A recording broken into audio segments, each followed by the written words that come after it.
তাল গাছ এক পায়ে দাঁড়িয়ে সব গাছকে ছাড়িয়ে সেই সৌন্দর্যের দিকে আমরা অনেকেই যাই হারিয়ে।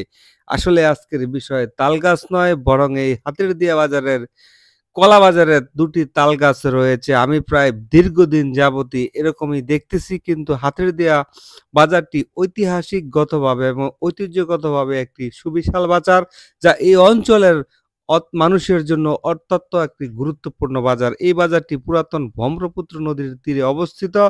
যুগ, যুগ ধরে এই বাজারে ব্যবসা-বাণিজ্য পরিচালনা করে আসছে বিভিন্ন ব্যক্তিবর্গ। এই হাতিরদিয়া বাজারের কলা বাজারের যেই অংশটি রয়েছে, সেই অংশটিতে কিছুদিন পূর্বে এখানে একটি গড় নির্মাণ করা হয়েছিল। তা মনোহরদী উপজেলা ভূমি অফিস এবং প্রশাসনের মাধ্যমে উচ্ছেদ অভিযান পরিচালনা করা হয়। যা সরকারি সম্পত্তি সরকারের কাছে বুঝে দেওয়ার জন্য এই উচ্ছেদ অভিযান পরিচালনা করা হয়। যার কিছু অবশিষ্ট বাকি ছিল সেটুকু সম্পন্ন করা হয়। উচ্ছেদ অভিযান সম্পন্ন করে মাটিগুলি সব দিকে সরিয়ে দেওয়া হয়। সবাইকে অসংখ্য ধন্যবাদ।